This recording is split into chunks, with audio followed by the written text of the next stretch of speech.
एक टीनेज लड़की ने कुछ पैसों के लिए फोटो शूट किया और इसके बाद वो घर से भाग जाती है। अब नई सिटी में भी पैसों के लिए उसे एक स्टेप फर्दर जाना पड़ता है। अब उसकी चॉइस उसे कहाँ लेकर जाएगी, यही हम आज की मूवी अबाउट चेरी जो 2012 की मूवी है इसमें हम देखेंगे। अगर आपको एक्सप्लेनेशन अच्छा लगता है तो प्लीज़ इस वीडियो को लाइक और कमेंट ज़रूर कर दीजिएगा। अब बिना किसी देरी के एक्सप्लेनेशन स्टार्ट करते हैं। मूवी स्टार्ट होती है और हम हमारी मेन कैरेक्टर जिसका नाम है एंजेलिना, इसको उसके बॉयफ्रेंड के साथ देखते हैं। उसके साथ रिलेशनशिप में बहुत ही खुश थी। वो हाई स्कूल में है पर उसके घर की फाइनेंशियल सिचुएशन अच्छी नहीं होती तो उसे बाहर लॉन्ड्री में काम करना पड़ता है। उसके घर पर उसकी मदर, फादर और सिस्टर है। उसके फादर कभी भी घर में कोई भी ध्यान नहीं देते और उसकी मदर हमेशा ड्रंक होती है। आज रात भी उसकी मदर बहुत ज़्यादा ड्रंक हो गई थी तो उसने उसे संभाल लिया। इसके बाद वो रात में अपने फ्रेंड एंड्रू के साथ एक पार्टी में आई। उसका बॉयफ्रेंड जो एक बैंड में है वो आज रात यहाँ प्ले कर रहा था। उसने उससे कहा तुम वर्ल्ड में सबसे ब्यूटीफुल लड़की हो। इसके बाद ये घर जाते हैं और इंटीमेट हो जाते हैं। सुबह एंजेलिना का बॉयफ्रेंड उसे सजेस्ट करता है तुम्हें पिक्चर्स लेने चाहिए। वो उसे एक न्यूड फोटोशूट सजेस्ट कर रहा था। एंजेलिना को ये बात सीरियस नहीं लगती पर वो कहता है कब तक तुम लॉन्ड्री में काम करती रहोगी, इस फोटोशूट के तुम्हें $500 मिलेंगे। एंजेलिना इस बात पर गुस्सा होकर यहाँ से चली जाती है। आज रात जब वो घर आई तो घर में खाना भी नहीं था। वो और उसकी सिस्टर वैसे ही सो जाते हैं। नेक्स्ट सीन में एंजेलिना और एंड्रू स्कूल में लंच कर रहे थे। एंजेलिना ने कुछ भी लाया नहीं था तो एंड्रू अपना लंच उसके साथ शेयर करता है। वो उसका बहुत अच्छा फ्रेंड था। आज एंजेलिना ने सोचा और वो फोटोशूट करने के लिए रेडी थी क्योंकि उसे पैसों की ज़रूरत है। वो इन सब से निकलना चाहती है। वो लोकेशन पर पहुंची और फोटोशूट करने वाले का नाम था वान उसे कहता है कि तुम्हें एक फोटोशूट के मैं $300 दूंगा। एंजेलिना ने कहा कि मैं सिर्फ एक ही फोटोशूट करने वाली हूँ और इसके मुझे $500 चाहिए। वो इसके बिना मानने नहीं वाली थी तो वॉन को उसे उतने सारे पैसे देने ही पड़े और इसके बाद ये फोटोशूट स्टार्ट होता है। एंजेलिना ने इसमें बहुत अच्छे से परफॉर्म किया था। उसे सारे पैसे मिल गए। रात में वो अपने फ्रेंड एंड्रू से मिली। ये दोनों मिलकर प्लान करते हैं। एंजेलिना के पास जो भी पैसे हैं ये लेकर ये शहर छोड़कर चले जाने वाले हैं। एंजेलिना ने पूछा क्या कोई गड़बड़ तो नहीं होगी। एंड्रू कहता है मेरे फादर भी 5 दिनों से घर पर नहीं आए, कोई भी कुछ भी चीज नोटिस नहीं करेगा। ये दोनों अपनी लाइफ से तंग आ गए थे। नेक्स्ट डे एंजेलिना स्कूल जाने का प्रिटेंड करती है। उसकी मदर ने कहा मैं तुम पर बहुत प्राउड हूँ, तुम सब चीजें सही से कर रही हो। वो घर से निकली और एंड्रू के साथ डायरेक्टली सैन फ्रांसिस्को आ जाती है। इन्होंने ऑनलाइन रेंट पर एक फ्लैट देखा था जिसका रेंट बहुत ही कम है। इसी घर पर ये पहुंचे और इन्हें बहुत अच्छा लगता है। ये दोनों ये देखकर बहुत खुश थे। रात में फिर एंजेलिना ने अपने घर पर कॉल लगाया। उसकी मदर कहती है तुम ऐसा कर कैसे सकती हो। एंजेलिना कहती है कि मैं लीगल एज की हूँ, मैं कुछ भी कर सकती हूँ।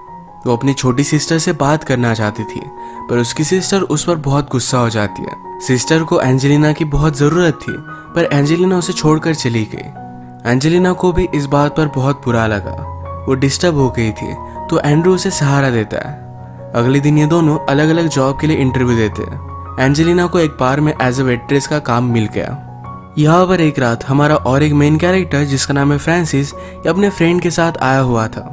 उसके फ्रेंड की शादी होने वाली थी तो उसे एक बैचलर पार्टी वो दे रहा था। इस बार में कुछ स्ट्रिपर्स भी थे तो उसने उन्हें हायर किया। जब एंजेलिना उसके पास ड्रिंक लेकर आई तो उसे वो बहुत पसंद आती है। उसने एक बड़ी सी टिप दी। इस वेट्रेस के जॉब के अलावा एंजेलिना को और भी ज़्यादा पैसों की ज़रूरत थी। वो अपने एक फ्रेंड से बात करती है तो उसने कहा तुम यहाँ पर डांस करने का काम कर सकते हो। एंजेलिना को ये काम करना कंफर्टेबल नहीं लगता। उसके जॉब के बारे में डिस्कस कर रहे थे तो उसके फ्रेंड को पता चला कि एंजेलिना ने ऑलरेडी एक शूट किया हुआ है। तो फ्रेंड सजेस्ट करती है यहाँ पर भी बहुत सारे स्टूडियो है जहाँ पर जाकर तुम अपने लिए एक वीडियो शूट कर सकती हो। इस वीडियो के लिए बहुत सारे पैसे देते हैं। एंजेलिना भी इस बारे में सोचती है। यही पर जब फ्रांसिस अपने फ्रेंड के साथ एंजॉय कर रहा था तभी उसका फ्रेंड एक लड़की को छेड़ने लग जाता है। इस वजह से यहाँ पर ट्रबल हो गया। उसका फ्रेंड बहुत ज़्यादा ड्रंक हो गया था तो फ्रांसिस उसे बाहर लेकर गया। एंजेलिना के सामने ये सब हुआ। वो नहीं चाहता था कि एंजेलिना उसे कुछ गलत समझे तो फ्रांसिस उसके पास गया, उसे अपने फ्रेंड के लिए सॉरी कहा। एंजेलिना उसे अपने फ्रेंड को संभालने के लिए कहती है। इसी के पैरेलल में एंड्रू भी अपने फ्रेंड के साथ एक पार्टी में गया हुआ था। यहाँ इन पार्टीज में जो भी होता है ये एंड्रू को बहुत सही लगा। उसे सिटी बहुत पसंद आ रही थी। वो रात में जब एंजेलिना के पास आया तो बहुत ज़्यादा खुश था। उसे अपने पार्टी के बारे में सब कुछ बताता है। एंजेलिना एंड्रू से कहती है तुम एक बहुत अच्छे लड़के हो, तुम्हें एक बहुत अच्छी लड़की मिलेगी जो वर्ल्ड की सबसे लकी लड़की होगी। एंड्रू कहता है कि शायद वो लड़की मुझे मिल चुकी है पर मुझे पहचान ही नहीं पाती। एक्चुअल में एंड्रू एंजेलिना से बहुत प्यार करता था पर वो कभी भी ये बात रियलाइज नहीं करती। अगले दिन एंजेलिना वीडियो शूट के स्टूडियो पर आई। यहाँ पर सब कुछ चीज़ें बहुत ही प्रोफेशनल थी, एक प्रोफेशनल कॉन्ट्रैक्ट था, सब चीज़ों को क्लियर कर दिया जा रहा था। वहाँ की असिस्टेंट एंजेलिना को सब कुछ चीज़ें क्लियर कर देती है कि एंजेलिना क्या क्या चीज़ें करने के लिए कंफर्टेबल होगी और वही काम वो उसे देंगे। इस काम के लिए एंजेलिना को बहुत अच्छे से पैसे मिलने वाले हैं। इसके बाद एंजेलिना अपने शूट के लिए रेडी हो रही थी। यहाँ पर कुछ और लड़कियां थी जो उसे कंफर्टेबल फील कराती है। उन्होंने कहा कि तुम्हारा शूट मार्गरेट के साथ है और तुम्हें बहुत अच्छा लगेगा। मार्गरेट इस वीडियो शूट की डायरेक्टर थी। इसके बाद एंजेलिना का मार्गरेट के साथ वीडियो शूट स्टार्ट होता है। एंजेलिना को क्या क्या करना है ये सब मार्गरेट बता रही थी। एंजेलिना की ब्यूटी से मार्गरेट बहुत इम्प्रेस थी। उसे कहती है तुम्हारे साथ फिर से काम करने के लिए मुझे अच्छा लगेगा। इसके बाद नेक्स्ट सीन में आज रात एंजेलिना फिर से बार में काम कर रही थी तो उसे फ्रांसिस मिलने के लिए आता है। वो एक मैगजीन पढ़ रही थी जिसमें कुछ आर्ट है तो फ्रांसिस ने इसके बारे में उससे पूछा। वो कहता है कि आर्ट एग्जीबिशन होने वाला है, ये तुम्हें पर्सनली जाकर देखना चाहिए, तुम्हें बहुत अच्छा लगेगा। एंजेलिना उसे इतना ज़्यादा भाव नहीं देती, पूछती है क्या तुम्हें कुछ ड्रिंक चाहिए। फ्रांसिस ने कहा कि जो ड्रिंक तुम्हें अच्छा लगे वो मुझे सर्व कर दो। ड्रिंक देते वक्त वो उसके ड्रिंक में थूक देती है। फ्रांसिस ने यही ड्रिंक कर लिया। इस पर एंजेलिना ने हंस दिया और इसके बाद इनकी बातचीत स्टार्ट हो गई थी। एक दिन फ्रांसिस ने एंजेलिना को डेट के लिए पूछा और वो इसके लिए एक्साइटेड थी। एक्चुअल में आज रात एंजेलिना और एंड्रू का मूवी देखने का प्लान था पर फ्रांसिस के साथ डेट पर जाने के लिए वो एंड्रू का प्लान कैंसिल कर देती है। बेचारे एंड्रू को बुरा लगा। इस डेट पर फ्रांसिस एंजेलिना को उसी आर्ट एग्जीबिशन में लेकर आया था जिसकी पेंटिंग एंजेलिना मैगजीन में देख रही थी। यहाँ फ्रांसिस ने एंजेलिना को इसके आर्टिस्ट से मिलवाया। एक्चुअल में ये फ्रांसिस की मदर ही थी। मदर को पता था कि एंजेलिना क्या काम करती है, उसे रिस्पेक्ट नहीं देती और वहां से चली गई। फ्रांसिस एंजेलिना को सॉरी कहता है। उसने कहा मेरी मदर को मुझे कुछ भी बताना नहीं चाहिए था। एंजेलिना कहती है तुमने जो भी किया ठीक किया, एटलीस्ट तुम मुझे छुपा तो नहीं रहे, मैं जैसी हूँ उसी तरीके से तुम मुझे एक्सेप्ट कर रहे हो। इसके बाद फ्रांसिस एंजेलिना को एक प्राइवेट पेंटिंग दिखाने के लिए लेकर आता है। फ्रांसिस के पास कुछ ड्रग्स थे, ये उसने खुद ने लिए और एंजेलिना को भी देता है। उसने कहा कि मुझे भी पेंटिंग करना बहुत अच्छा लगता था। उसने इसके क्लासेस वगैरह सब कुछ लिए थे पर उसके टीचर ने उससे कहा कि आर्टिस्ट बनना बहुत ही हार्ड होता है, तुम 10 साल स्ट्रगल करोगे और उसके बाद तुम्हें पता चलेगा तुम्हारे पास टैलेंट है भी या नहीं। फ्रांसिस के लिए करना हार्ड था तो अब वो उसकी जगह पर लॉयर बन चुका था। वैसे भी अपनी लाइफ से वो खुश है, इस तरीके से प्रिटेंड करता है। एंजेलिना को उसके लिए बुरा लगा। इसके बाद ये दोनों रूफ पर आए, एक दूसरे को किस करते हैं। नेक्स्ट सीन में हम देखते हैं कि वीडियो डायरेक्टर मार्गरेट ये एंजेलिना की फोटोज देख रही थी। एक्चुअल में उसे बहुत पसंद आई थी। ये जब वो देख रही थी तो उसकी गर्लफ्रेंड ने नोटिस किया जिसका नाम था जिलियन।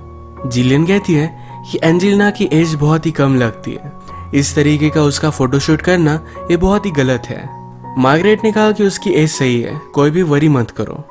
जिलियन को पता था कि मार्गरेट झूठ कह रही है। अगली रात जब मार्गरेट अपने फ्रेंड्स के साथ एक बार में आई हुई थी, यहीं पर वो एंजेलिना को नोटिस करती है और उसको बार बार देख रही थी। उसकी फ्रेंड ने ये सब चीज नोटिस की। मार्गरेट जब घर पर आई तो जिलियन उससे बात करती है, कहती है कल रात तुम जिस लड़की का फोटोशूट देख रही थी ये तुमने नहीं किया था। उसे लगता है कि मार्गरेट उससे कुछ छुपा रही है। मार्गरेट ने कहा कि मेरा प्रोफेशन है, मुझे ये सब चीजें स्टडी करनी पड़ती है। जिलियन को ये सब सही नहीं लगता तो मार्गरेट ने कहा कि हम इतने सालों से रिलेशनशिप में हैं और अब तुम्हें इन सब चीजों का टेंशन आ रहा है। इस फाइट की वजह से डिस्टर्ब थी तो कल जब वो शूट पर गई तो सही से डायरेक्ट नहीं कर पाती। नेक्स्ट सीन में हम देखते हैं कि एक दिन एंजेलिना की मदर और उसकी सिस्टर उसे सरप्राइज देने के लिए उसके घर पर आए हुए थे। एंजेलिना के बारे में उसके रूममेट ने उसे सब कुछ बताया था पर वो क्या करती है ये नहीं बताया।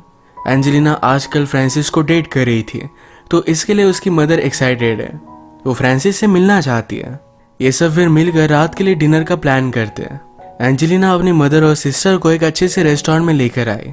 थोड़ा टाइम हो गया पर फिर भी फ्रांसिस यहाँ आया नहीं था। एंजेलिना उसे कॉल लगाती है पर वो काम में जरा बिजी था। मदर को लगता है कि फ्रांसिस में कुछ गड़बड़ है। वो एंजेलिना से कहती है तुम्हारी आंट का भी ऐसा एक बॉयफ्रेंड था, जब भी कुछ मेन चीज होती थी वो कभी भी आता नहीं था, पर वो एक ड्रगिस्ट था। उसके ड्रग्स की आदत की वजह से तुम्हारी एंड की लाइफ भी खराब हो गई थी। एंजेलिना को ये सब सुनकर बहुत बुरा लगा। फ्रांसिस भी ऑलरेडी ड्रग्स करता है तो शायद ये भी हो सकता है। एंजेलिना की सिस्टर अब भी उससे कोई भी बात नहीं कर रही थी। रात में इसके बारे में एंजेलिना ने अपने मदर से बात की। मदर ने कहा कि आजकल उसकी तबीयत ठीक नहीं है। पिछले 6 मंथ से उसके पेट में दर्द होता है। हमारे पास कोई भी इंश्योरेंस नहीं तो मैं उसे हॉस्पिटल में नहीं लेकर जा सकती। एंजेलिना को बहुत बुरा लगा। वो कहती है उसके ट्रीटमेंट में जितने भी पैसे लगेंगे ये सारे मैं पे करूंगी, कोई भी वरी मत करो। मदर कहती है मैं तुम पर बहुत प्राउड हूँ। अगले दिन जब फ्रांसिस एंजेलिना से मिलने के लिए आया तो उसे वो रोज देता है और इन रोजेस की वजह से एंजेलिना का सारा गुस्सा उस पर चला गया। एंजेलिना जब घर पर आई तो उसकी मदर जल्दी से यहाँ से निकल रही थी। एंजेलिना ने मदर को ऑलरेडी पैसे दिए थे। मदर एक बहुत बड़ी ड्रंक है, सारे पैसे वो दारू पीकर उड़ा देगी। एंजेलिना की सिस्टर ने उससे बात की, कहा कि मुझे पेट में कोई भी दर्द नहीं होता। मदर तुमसे झूठ कह रही थी। सिस्टर कहती है तुमने जो भी किया सही किया, थोड़े दिन में मैं भी घर से भाग जाऊंगी। एंजेलिना अपनी सिस्टर को समझाने की कोशिश करती है ऐसा कुछ भी मत करना, पर वो उसे समझा नहीं सकती क्योंकि उसने खुद ने ऐसा किया था। इसके बाद नेक्स्ट सीन में हम देखते हैं मार्गरेट जिलियन की ऑफिस की पार्टी में उसके साथ आई हुई थी। यहाँ पर एक कोवर्कर के साथ वो बात कर रहे थे। जिलियन का कोवर्कर मार्गरेट से पूछता है कि तुम क्या करती हो। इस पर जिलियन ने आंसर दिया कि वो न्यूड वीडियो शूट करती है। वो मार्गरेट को जलील करना चाहती थी। इस पर इन दोनों में फाइट हो जाती है। ये एक दूसरे पर गुस्सा हो रहे थे पर घर आने के बाद इंटीमेट हो गए। इसके बाद नेक्स्ट सीन में एंड्रू और एंजेलिना ये पूरा दिन एक साथ स्पेंड करते पार्क में आए और एक जगह पर बैठे थे। एंजेलिना कहती है कि फ्रांसिस को मैं बहुत लाइक करती हूँ। उसने एंड्रू को एक बड़ी सी बिल्डिंग दिखाई जहाँ पर फ्रांसिस रहता है। वो आजकल सोच रही थी कि किसी आदमी के साथ वीडियो बनाए। एंड्रू कहता है कि ये बहुत ही अलग होगा। एंजेलिना ये करे ये उसे सही नहीं लगता। अगले दिन जब मार्गरेट उठी तो जिलियन वहां से जा चुकी थी। बिना कुछ कहे उसने उससे ब्रेकअप कर लिया है। जैसे कि हमें पता है कि फ्रांसिस को ड्रग की आदत है। अपने ड्रग डीलर के पास वो लेने के लिए गया पर वहां पर वो नहीं था। वो आसपास पूछने की कोशिश करता है पर इस तरीके से ड्रग डीलर के बारे में पूछना एक गलत बात है, तो इस वजह से फ्रांसिस को बहुत मारा जाता है। अब एंजेलिना ने डिसाइड कर लिया था कि वो एक आदमी के साथ वीडियो शूट करेगी। ये शूट कर कर वो वापस आए। फ्रांसिस को आज बहुत मारा था तो इस वजह से वो डिस्टर्ब था। वो एंजेलिना को लेकर भी बहुत सारी चीजें सोचता है। उसने उसे डायरेक्टली कहा कि जो तुम काम करती हो ये बहुत ही घटिया काम है। एंजेलिना कहती है कि तुम जो भी करते हो इससे मुझे कोई भी प्रॉब्लम नहीं है, जैसा उसका ड्रग्स करना। उसकी लाइफ बहुत ही घटिया है पर फिर भी सब कुछ चीज़ें एडजस्ट करती है।